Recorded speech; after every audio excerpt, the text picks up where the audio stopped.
신명기에는 출애굽기, 레위기, 민수기의 많은 말씀들이 다시 기록되어 있습니다. 모세가 다시 그 말씀들을 기록하고 있는 동기는 모세가 죽기 전에 그리고 약속의 땅으로 들어가야 하는 이스라엘에게 그들이 꼭 기억해야 할 것을 말해주기 위함이었습니다. 신명기에 담겨있는 이스라엘이 꼭 기억해야 할 것은 무엇일까요? 신명기의 신은 귀신 신이 아니라 거듭신, 신신당부할 때 신입니다. 신명기는 신의 말씀이라는 뜻이 아니라 모세가 가나안 땅 앞에서 그 땅으로 들어가는 이스라엘 백성들에게 다시 전하는 하나님의 말씀입니다. 신명기의 히브리어 성경책 제목은 엘레하 데바림, 이것은 그 말씀들이다 입니다. 신명기는 크게 네 부분으로 나눌 수 있습니다. 말씀들, 율법서, 언약서, 모세의 축복과 죽음. 신명기의 첫 번째 부분은 이는 말씀이니라 라는 말로 시작합니다. 이 부분에서는 출애굽기부터 민수기까지의 출애굽 광야 여정을 요약하고 모세가 앞으로 들어가게 될 약속의 땅에서의 삶에 관한 훈계를 전해줍니다. 특별히 우상을 만들지 말라는 말씀이 부각되어 있습니다. 신명기의 두 번째 부분은 율법은 이러하니라 라는 말로 시작합니다. 이 부분은 신명기의 율법을 담고 있습니다.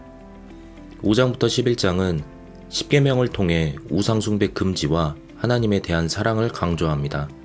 이스라엘은 하나님을 사랑해야 하며 하나님의 말씀에 순종하는 사람은 복을, 불순종하는 사람은 저주를 받을 것입니다. 12장 1절부터 16장 17절에서는 제사법을 통해 중앙 집중화된 제사, 하나님께서 정하신 곳에서만 드리는 제사를 드려야 함을 강조합니다. 제사법과 더불어 사회복지법이 나오는 것이 특징입니다. 16장 18절부터 18장까지는 이스라엘을 위한 헌법이 나오는데 특징은 공직자들의 권력이 분산되어 있다는 것입니다. 19장부터 25장은 형법과 민법이 나옵니다. 26장 1절부터 15절은 약속의 땅에서 첫 소산의 제사를 드릴 때의 규정이 나옵니다. 이스라엘이 첫 소산을 드릴 때는 신명기 26장 5절부터 9절을 따라 자신들을 구원하신 하나님의 역사를 떠올리며 제사를 드려야 합니다. 12장 1절부터 15절은 신명기의 기준에 따른 이상적인 사회를 구성하는 율법들입니다. 26장 16절부터 19절은 하나님과 언약을 맺는 이야기가 나옵니다.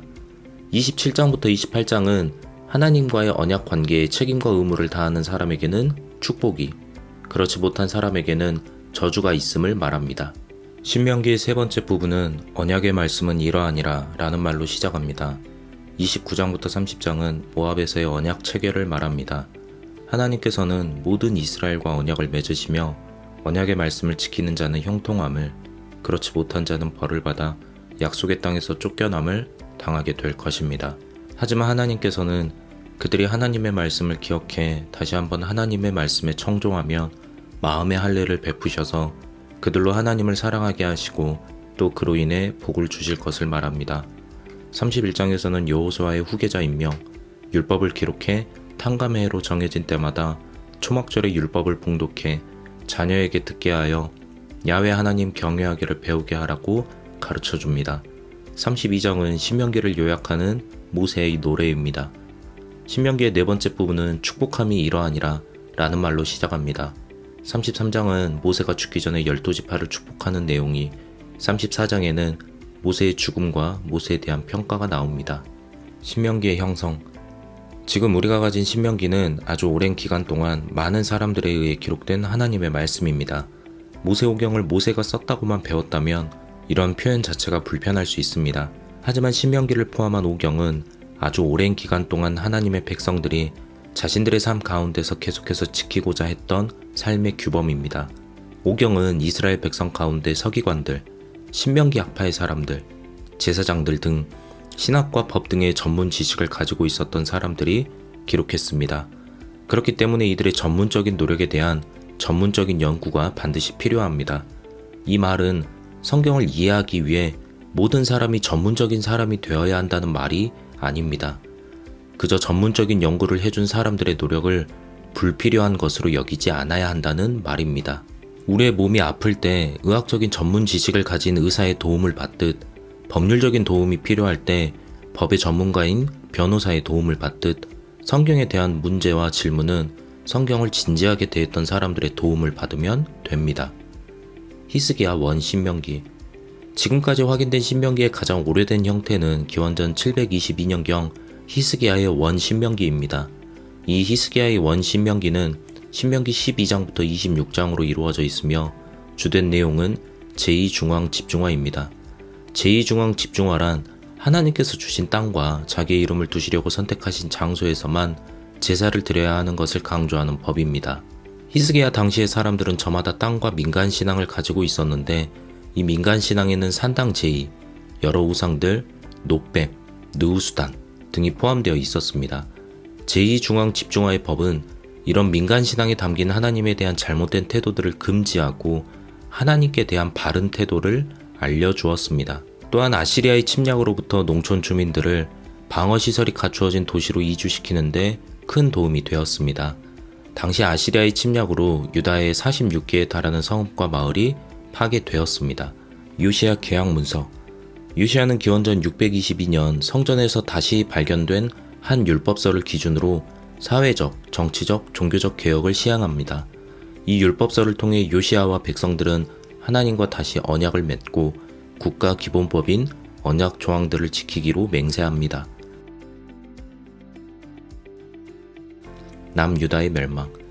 남유다 멸망 이후 약속의 땅 상실이라는 비참한 현실에 직면하여 국가 기본법인 신명기는 1장부터 3장, 29장부터 34장의 이야기체 테두리를 통해 모세의 설교 형식으로 약속의 땅에서의 삶을 위해 모세가 선포하는 율법이 되었습니다. 신명기에 따르면 이 비참한 현실에 대한 책임은 그 백성들에게 있었습니다. 신명기는 그 백성들이 야훼 하나님과의 언약 관계를 가볍게 여기고 언약 조항들을 지키지 않았기 때문에 약속의 땅을 빼앗겼다 말합니다. 이후 신명기는 사제계 문서와 신학적인 협력을 통해 하나님과의 언약 관계를 유지하는 것은 그들의 신실함이 아니라 오직 하나님의 은혜임을 강조합니다. 사제계 문서가 말하듯 이스라엘의 조상 아브라함과의 언약은 하나님의 은혜로 맺어진 것입니다. 광야에서 체험한 하나님의 은혜는 약속의 땅에서의 삶의 기준이 됩니다. 하지만 신실함은 없어지지 않습니다. 은혜가 신실함을 덮습니다. 이렇게 성경은 하나님의 백성에게 하나님을 향한 신실함과 하나님의 은혜 모두가 필요함을, 하나님의 은혜 속에서 사람이 참으로 신실할 수 있음을 말합니다. 이 직업을 한 사람들을 신명기 학파라고 합니다. 신명기 학파란 신명기부터 신명기 역사서들을 기록한 사람들로서 야훼 하나님만을 사랑하고 그분의 말씀을 삶에서 지켜 행하도록 가르치며 이를 위해 나라의 행정력까지 사용할 수 있었던 사람들을 말합니다. 그들은 오래된 자료들을 하나님에 대한 이스라엘의 지식의 근본이 되는 것으로 이해하고 그 자료들을 보존해 신명기적 신학과 문학 전통 안에서 새롭게 해석, 현재의 삶을 위한 말씀으로 선포했습니다. 신명기의 역사서는 여호수아, 사사기, 사무엘기, 열왕기를 가리킵니다. 이들을 신명기 역사서라고 부르는 이유는 신명기의 신학적 사상을 중심으로 역사를 기록하고 평가하기 때문입니다.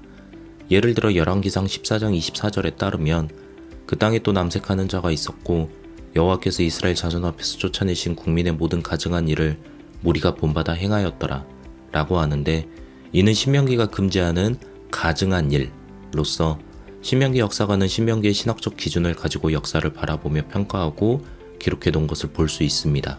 그렇게 신명기서 그리고 신명기 역사서는 신명기 학파의 신학을 살펴보아야 바르게 이해할 수 있습니다. 신명기 학파의 신학은 하나님의 말씀에 신실하지 못했던 사람들에게 제시하는 하나의 프로그램입니다. 이 프로그램은 하나님의 백성이 하나님께 받은 약속의 땅 상실이라는 비참한 현실과 아시리아와 바빌론의 종교적, 사상적 위협으로부터 하나님의 백성을 지켜주었습니다. 신명기 학파의 신학에는 다음과 같은 것들이 있습니다. 이 신학들이 담긴 정형어구들은 다음과 같습니다. 이외에도 신명기의 정형어구들은 훨씬 많습니다. 이런 어구들은 신명기서와 신명기 역사서 그리고 여러 선지서들에 분포되어 있습니다. 혹시 조금 더 공부하고 싶으신 분들은 참고 문헌을 참고해 주시기 바랍니다. 여기서는 신명기의 기본이 되는 3가지 주제만 살펴보도록 하겠습니다. 하나님 백성의 정체성. 신명기가 말하는 하나님의 백성은 하나님을 사랑하는 백성이며 신명기의 가르침을 따르는 공동체입니다. 이 가르침은 가정 안에서부터 반복적으로 언제나 어디서나 이루어져야 합니다. 예를 들어 교리문답적 신앙 고백은 부모들이 어린 세대에게 계명 준수의 이유를 설명하기 위한 것입니다. 십계명은 출애굽에서 얻은 자유를 기억하고 구체화하며 교육하기 위한 것입니다. 낭독법은 면제년의 초막절, 즉 일정한 기간마다 이스라엘이 율법을 낭독하고 듣게 하여 율법의 모든 말씀을 지켜 행하게 하고 야훼 경외하기를 배워 야훼의 공동체가 되어야 함을 말합니다. 이 가르침으로부터 자라나는 공동체는 축제와 기념일에서 가장 순수한 모습을 발견합니다. 하나님의 백성은 축제, 유월절, 무교절, 칠칠절, 초막절 등을 통해 모든 이스라엘 구성원이 한 자리에서 사회적 차별 없이 형제 자매의 공동체를 구현합니다. 또한 축제는 야훼 앞에서 즐거움을 느끼는 기간입니다. 유월절과 무교절은 출애굽 당시 밤을 위급함을 생생히 재현합니다. 하나님의 백성은 공경과 여정 중의 음식인 누룩을 넣지 않은 빵을 먹음으로 축제를 통해 하나님의 구원을 다시 체험하는 출애굽 백성이 됩니다. 축제는 출애굽에 대한 기억을 되짚으며 하나님 백성의 사회적 의식을 유지시켜줍니다. 신명기가 말하는 하나님 백성의 모습은 위기적으로 조직된 국가가 아닌 권력 분립적 국가입니다. 신명기 17장 14절부터 20절에 따르면 하나님의 백성의 왕은 하나님께서 택하신 사람, 형제 중 한 사람, 군대를 많이 조직하지 않는 사람, 아내를 많이 두지 않는 사람, 재산을 많이 축적하지 않는 사람, 율법 아래에 있는 사람, 그리고 그로 인해 형제 위에 교만하지 않는 사람이어야 합니다. 이 형제 사랑이 국가를 가족과 같은 곳으로 만듭니다. 하나님의 백성은 이 형제 사랑을 통해 하나의 공동체로서 하나님을 사랑해야 합니다. 엄격함. 신명기의 전쟁 이야기들을 보면 하나님께서 진멸하셨다는 말씀이 많이 나옵니다. 다쳐서 죽이라는 말이 자비로운 하나님께서 하신 말씀치고는 무자비하고 가혹하게 들립니다. 이 진멸이 의미하는 것은 엄격함입니다. 즉 하나님을 향한 신앙은 철저함과 엄격함을 요구한다는 것을 뜻합니다.